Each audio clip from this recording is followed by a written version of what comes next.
Hi friends, welcome back to my channel. I am doctor Viragi and आज इस video में हम डिस्कस करने वाले हैं कि टमी टाइम क्या होता है। ट्रस्ट मी फ्रेंड्स, मुझे ये चीज़ नहीं पता थी जब तक मुझे मेरे डॉक्टर ने समझाया कि इसका क्या इम्पोर्टेंस है और ये क्यों करना चाहिए। सो आई थॉट ये आपसे शेयर करना बहुत ही ज़्यादा इम्पॉर्टेंट है। सो इसीलिए ये वीडियो मैं आपके साथ लेकर आई हूँ। वीडियो शुरू करने से पहले चैनल को अगर सब्सक्राइब नहीं किया है तो प्लीज़ नीचे लाल बटन में लिखा है सब्सक्राइब, उसे क्लिक करिएगा एंड बाजू में बेल आइकन है उसे भी क्लिक करिएगा ताकि कभी भी मेरे वीडियोस जो आते हैं उसकी नोटिफिकेशंस आपको जरूर मिलती रहे टाइम पे टाइम। चलिए फिर वीडियो शुरू करें। तो पहले ये समझते हैं कि टमी टाइम होता क्या है। जब भी हम बच्चे को पेट के बल पे लिटाते हैं उसे हम टमी टाइम बोलते हैं। ये बहुत ही अच्छी एक्सरसाइज है न्यूबॉर्न बेबीज के लिए और इसके कई ज्यादा बेनिफिट्स हैं। अगर हम इसे स्टार्टिंग से कराते हैं तो बच्चा जो है वो रोल ओवर करना जल्दी सीखता है और उसके नेक कंट्रोल जो है वो जल्दी आती है। सो फर्स्ट क्वेश्चन ये आता है कि कब से हम शुरू कर सकते हैं, बिकॉज न्यूबॉर्न बेबी बहुत ही ज्यादा डेलिकेट होता है, हमें डर लगता है उसे यहाँ वहां हिलाने के लिए भी। तो जैसे ही अम्बिलिकल कॉर्ड जो होती है वो शेड ऑफ हो जाती है उसके बाद हम उसे पेट के बल पे लिटा के रख सकते हैं। बट एक चीज का जरूर ध्यान रखना है कि टाइमिंग्स जो है वो ज्यादा टाइम तक नहीं रखना है। अगर आप पहले से ही इससे फॉलो कर रहे हैं तो धीरे धीरे करके टाइमिंग इंक्रीज करना है। हो सकता है पहले आप 30 सेकेंड्स 40 सेकेंड्स या 1 मिनट तक रखें, क्योंकि वो बहुत ही छोटा है, उसे नहीं समझ सकता है।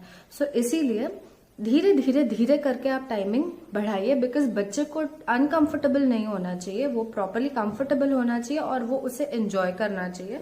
सो धीरे धीरे करके आप उसे टाइम इंक्रीज करिए, ना कि एकदम से पहले ही आप 5-10 मिनट शुरू करिए। ये चीज हमें नहीं करनी है। इसके बाद आते हैं इसके बेनिफिट्स पे। जैसे ही हम उसे पेट के बल पे लिटाते हैं तो बच्चे को जो है नेक कंट्रोल, जैसे मैंने आपको पहले बोला, नेक कंट्रोल होता है।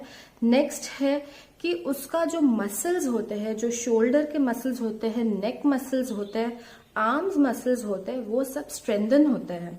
सो ये एक बहुत ही अच्छा बेनिफिट है। एंड नेक्स्ट मोस्ट इम्पॉर्टेंट ये है कि इन केस अगर बच्चे को गैस है या कॉलिक जिसे हम बोलते हैं, अगर वो है तो अगर पेट के बल पे हम लिटाते हैं तो वो अपने आप सॉल्व हो जाता है।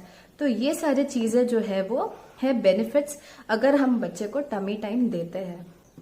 ओके, इन केस अगर आपने स्टार्टिंग से इसे शुरू नहीं किया है एंड अगर आपका बच्चा 3 महीने ऊपर हो गया है और बच्चा रोल ओवर करना नहीं स्टार्ट कर रहा है, सो इन केस अगर बेबी रोलिंग ओवर नहीं कर रहा है तो प्लीज ये एक्सरसाइज को जल्द से जल्द शुरू करिए, बिकॉज ये एक्सरसाइज से बच्चा जो है वो रोल ओवर करना जल्दी अपने आप स्टार्ट करता है।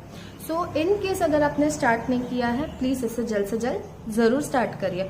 अब ये चीज है कि कब तक हमें करना है, जैसे मैंने आपको पहले बताया कि स्टार्ट कब करना है, बट ये चीज है कि जैसे ही बच्चा रोल ओवर करना शुरू कर देता है उसके बाद आप अगर टमी टाइम नहीं देंगे that is completely fine, because rolling over में वो अपने आप ही अपने पेट के बल पे आ जाता है एंड जो भी हमारे बेनिफिट्स जो मैंने पहले बोले थे वो अपने आप शुरू हो जाते हैं वो खुद से करना।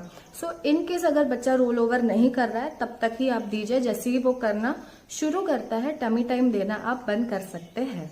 अब ये क्वेश्चन आता है कि हमें कहाँ देना चाहिए, कैसे सरफेस पे देना चाहिए। सो बहुत ही फ्लैट सरफेस पे देना चाहिए और बच्चा जो है उस पर कंफर्टेबल होना चाहिए, सॉफ्ट होना चाहिए और फ्लैट होना चाहिए। सो ईदर आप कर सकते हैं कि उसको बेड पे लिटा के आप दे सकते हैं, या तो फिर एक मैट आती है उस पर भी आप लिटा के टमी टाइम दे सकते हैं।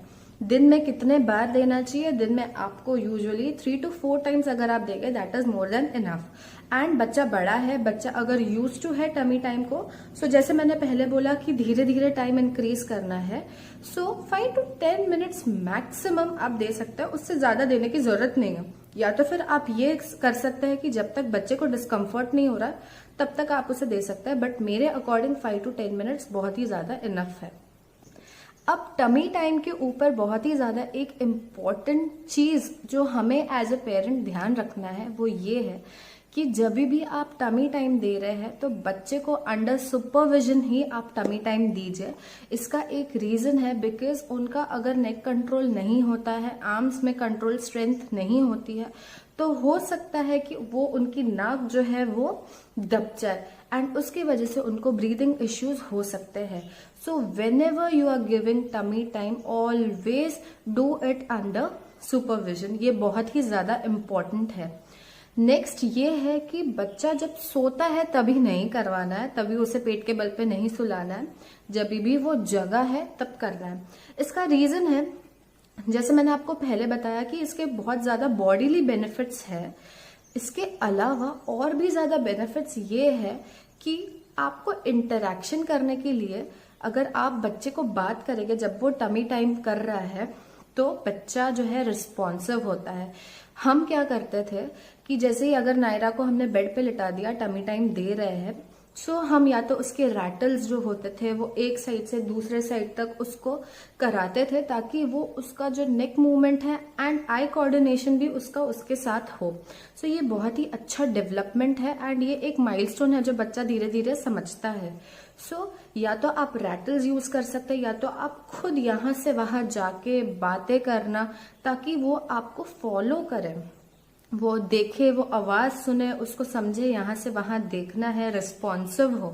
सो ये बहुत ही अच्छी एक्सरसाइज और एक एक्टिविटी भी है जो बच्चा और पेरेंट्स दोनों बहुत ज्यादा एंजॉय करते हैं। सो इनकेस अगर आपने टमी टाइम देना शुरू नहीं किया है अपने न्यूबॉर्न को तो प्लीज इसे जल्द से जल्द शुरू करिए। सो फ्रेंड्स, ये था टमी टाइम के ऊपर एक बहुत ही छोटा वीडियो एंड बहुत ही ज्यादा इन्फॉर्मेटिव है, बहुत ही ज्यादा बेनिफिट्स है इसके। हमें लगता है कि इससे क्या होगा, बट नहीं फ्रेंड्स, इसके बहुत ज्यादा बेनिफिट्स है।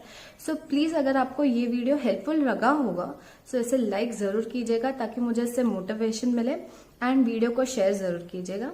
Thank you so much for watching Viragi's creation. Stay tuned for more videos. Happy parenting.